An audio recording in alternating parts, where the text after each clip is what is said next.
नमस्कार। इस समय हम पहुंचे हैं कैथल के बस स्टैंड पर और तस्वीरें आप देख सकते हैं कि किस तरह से हरियाणा रोडवेज जागृति मंच द्वारा यहाँ जो नए आपको बता दें कि क्लर्क जो ज्वाइन कर रहे हैं आज उनका किस तरह से स्वागत किया जा रहा है। तो जो जागृति मंच के प्रधान हैं संदीप खटकड़, उनसे बातचीत करेंगे कि आज की स्वागत की कड़ी को कहाँ देखते हैं और जिस तरह से नए साथियों का स्वागत किया जा रहा है उनको लेकर क्या कुछ इनका कहना है।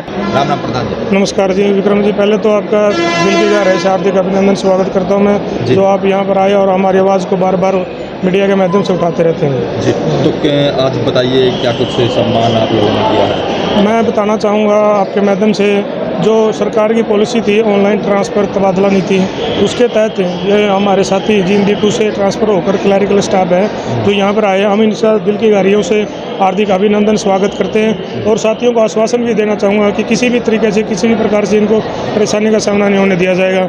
लेकिन इसके साथ साथ ही हरियाणा रोडवेज जागृति मंच रजिस्टर्ड नंबर 20 निवासी डिपो कैथल प्रधान होने के नाते मैं सरकार से भी रिक्वेस्ट करता हूँ कि जो ये ट्रांसफ़र पॉलिसी नीति है, इसको जो इसमें ये कुछ कमियां, इसके लिए हमने लिखित में भी दिया था सरकार को, लेकिन उन पर बिंदुवार सरकार ने किसी भी तरीके का संशोधन नहीं किया और उसी नीति को लागू कर दिया, जिसमें बहुत से कर्मचारी साथी दूर दूर से आए हुए 200 किलोमीटर को 250 किलोमीटर से, लेकिन उसको परेशानी होती है, उसमें उसको आने जाने में दिक्कत होती है।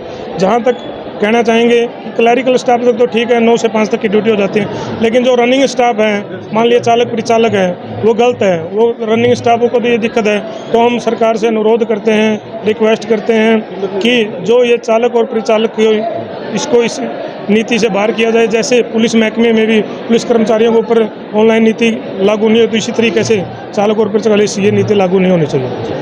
एक जगह तो आप मतलब इनका स्वागत कर रहे हैं, एक जगह विरोध भी कर रहे हैं। विरोध तो हम सरकार की नीति का कर रहे हैं।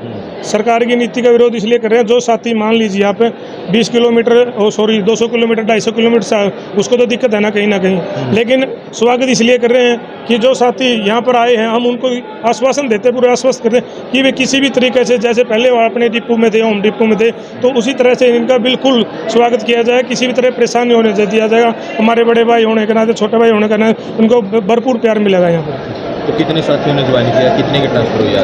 तो टोटल क्लैरिकल स्टाफ में मान के चलो अब 25 क्लैरिकल स्टाफ है जो ट्रांसफ़र होकर यहाँ से गए हैं और 20 के लगभग यहाँ पर आए हैं दूसरे डिपो से। मान लीजिए कुरुक्षेत्र डिपो से भी है, सरसा डिपो से भी है, जींद डिपो से भी है, अन्य और भी डिपो से है। तो आपकी एसोसिएशन की बात करें, हरियाणा रोडवेज जागृति मंच किस तरह से कर्मचारियों का साथ देता है, किस तरह से? देखिए विक्रम जी, आपने पहले भी कई बार डिबेट लिया, आप मैं बताना चाहूँगा, हमने पहले भी हमेशा कर्मचारी हित में कार्य किया और आगे भी करने के लिए प्रतिबद्ध, इस चीज़ के लिए प्रतिबद्ध हम बिल्कुल हुए।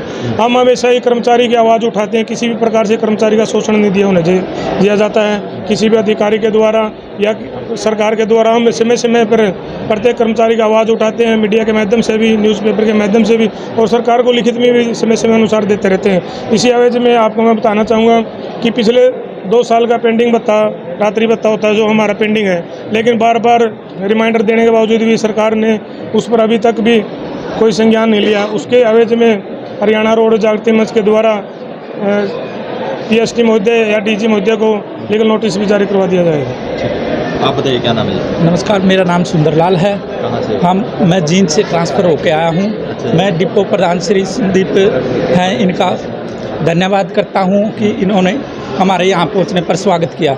मैं बहुत खुश हूँ इससे। तो जो सरकार की ऑनलाइन पॉलिसी है इसको कहाँ देखते हो? ये सरकार द्वारा जो पॉलिसी है इसका कुछ फ़ायदा भी है, ठीक भी है। क्यों, जो कई कर्मचारी क्या था, एक डिपो पर अपना होल्ड बना लेते थे, इससे क्या है वो होल्ड नहीं हो पाएगा। कर्मचारियों को सभी कर्मचारी रोटेट होते रहेंगे इसके तहत। क्या नाम है? मेरा नाम संदीप है। मैं जिंद डिपो से ट्रांसफ़र होकर आया हूँ कैथल डिपो में। अच्छा। हरियाणा सरकार द्वारा ऑनलाइन तबादला नीति चलाई गई थी ताकि दूर दराज बैठे कर्मचारियों को घर के नज़दीक पोस्टिंग हो सके, लेकिन इसका हुआ उल्टा है। जो दूर दराज बैठे थे वो तो दूर ही रहे, और जो जूनियर थे और नज़दीक के डिपो में थे वो भी दूर हो गए। अब 550 की लिस्ट में कम से कम 200 से 250 क्लर्क दूर चले गए। इसका एक खामियाजा क्लर्कों को भुगतना पड़ेगा। वो इतनी बेहतर सेवा वहाँ पे नहीं दे सकते जितनी होम डिस्ट्रिक्ट में अपनी दे सकते हैं। ये तो सबके लिए लागू है। सबके लिए लागू है, लेकिन सरकार का मकसद यही था कि जो दूर दराज क्लर्क बैठे हैं उनको नज़दीक की पोस्टिंग मिलेगी, लेकिन हुआ इसका उल्टा है। जो नज़दीक बैठे थे उनको दूर मिला है और कम से कम 100 200 क्लर्क दूर गए हैं। आप जिनसे कैथल आए हो? हाँ, सरकार को ये चाहिए था कि ऑनलाइन तबादला नीति को कंपलसरी की जगह वॉलंटरी करना चाहिए था, ताकि जो दूर बैठे हैं वही भाग ले सके और अपने नज़दीक की पोस्टिंग मिल सके। ऑप्शन दिए जाते हैं इसमें जैसे? ऑप्शन दिए जाते हैं, लेकिन ऑप्शन सभी के सभी डिपो आते हैं 26-27 वो फिर वो ऑप्शन नहीं रहते, वो मतलब एनीवेयर वर्क का काम हो गया जो जूनियर है, क्योंकि एक जूनियर कर्मचारी को 26 ऑप्शन मिल गए और उसको मिला 25वां 26वां जाके 24वां, तो उसको क्या बेनिफिट हुआ ऑप्शन का? अब आपकी जिनसे कैथल ट्रांसफर हुई है, बिल्कुल जी। तो आपने कौन सा ऑप्शन भरा था कैथल में? मुझे एज के फैक्टर के अकॉर्डिंग 3rd डिपो मिला है। हाँ, 3rd ऑप्शन है। तीसरा ऑप्शन मिला है। हाँ, तो फर्स्ट जो प्रेफरेंस कौन सा था आपका? फर्स्ट प्रेफरेंस वैसे अगर वॉलंटरी होती तो मैं भाग ही नहीं लेता, क्योंकि मेरा होम डिस्ट्रिक्ट जींद था, तो मजबूरन कंपलसरी होने के कारण मुझे हिसार डिस्ट्रिक्ट बना पड़ा, उसके बाद हिसार वर्कशॉप, फिर तीसरा नंबर पे कैथल।